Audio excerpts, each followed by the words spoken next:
ever have this problem? You go to shift your front chainring, and the chain fails to shift from the small chainring to the large chainring. Or maybe you've experienced this type of problem. You're in the big chainring, you shift to the small chainring. Either it doesn't shift well, or if it does shift, you continually have rub on the inner plate against the chain, and no matter how much you unscrew, that is, you turn the inner limiting screw counterclockwise, you still have rub. Or maybe you've just replaced the cable as we've done here. Before we get into how to fix these problems, let's take a closer look at how the front derailleur actually works. There's a spring in the front derailleur which tends to position the derailleur over the small chainring or inbound towards the frame.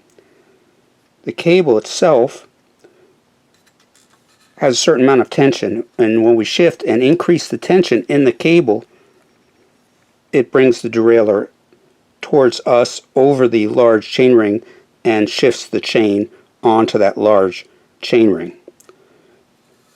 The amount of the shift, that is limited by 2 limiting screws up on top, but also the tension in the front derailleur cable. If the tension in the front derailleur cable is too loose when we shift, it's just not going to move far enough to move that chain onto the large chainring. In addition, when we're in the large chainring, if there's too much tension, when we go to shift, we're not going to get a clean shift, and we may have some chain rub on the inner plate of the derailleur. If you're only interested in solving those problems which we showed at the beginning of the video, you can jump to the timestamp down below. Otherwise, we're going to go through and show you how to completely adjust, so-called index, the front derailleur, adjust the limiting screws and the tension in the cable. First step is to loosen the pinch bolt for the front derailleur cable. Next, turn the barrel adjuster, which may be located on the down tube here or up on the near the shifter, clockwise until it's all the way in, and then counterclockwise, maybe half a turn. While in the smallest chainring, shift in the rear to the largest cog. Now adjust the inner limiting screw, either clockwise or counterclockwise, such that the chain will not rub and is approximately 1 to 2 millimeters from the inner plate of the front derailleur. Check the outer limiting screw by pulling on the derailleur and making sure that the derailleur moves over about 2 or 3 millimeters beyond the large chainring. If it doesn't, take your outer limiting screw, turn it counterclockwise, maybe 1/8 to 1/2 a turn until that is the case. We can fine-tune this when we finish. Now we'll take the derailleur cable, pull it firmly, don't need to use gorilla force, and we'll go ahead and tighten the bolt, the pinch bolt.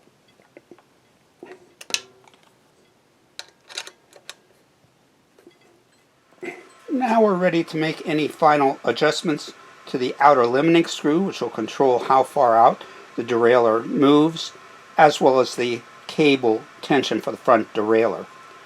So the first thing we're going to do is place the chain in the small rear cog and go ahead and shift to the large chainring.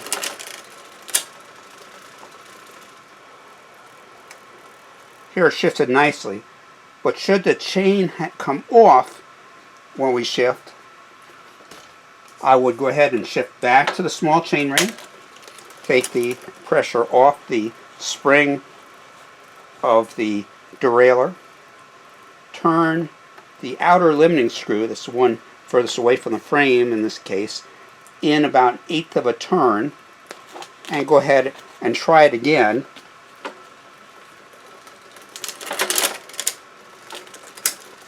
And repeat the process until the chain stays on the large chain ring without coming off. And also, there should be no chain rub between the chain and the outer plate when in the large chainring small cog. If you do get some rub, it means you've turned it too far. You'll want to switch back to the small chainring, turn the outer limiting screw out just 1/8 of a turn, and try it again until we have the chain shifting nicely without coming off and no chain rub. Now there are two other problems we could run into that are described at the beginning of the video relating to cable tension. That is, we go to shift and the chain does not move on to the large chain ring, but yet we know it's not the outer limiting screw because I can move that by hand, the front derailleur out over the large chainring itself. So we'll need to adjust the barrel adjuster for the front derailleur cable. Turn the barrel adjuster 1/8 of a turn out. Repeat the process until we get a nice shift onto the large chainring. The other problem that we may run into is that when we go to shift to the small chainring, it doesn't shift properly, or even if it does, there is rubbing of the chain against the inner plate of the derailleur itself, in which case the tension on the front derailleur cable is just too much and doesn't allow the derailleur to swing in far enough. In which case we need to go back to the barrel adjuster, turn the barrel adjuster in 1/8 of a turn, retry, and repeat the process until we get a nice smooth shift to the small chainring. I hope this answers most of your questions on how the front derailleur works and how to make adjustments to solve problems. If you have any further questions, please comment below. Please subscribe to keep up with our latest videos. This is Tony of Tony 10 Speed. Safe cycling.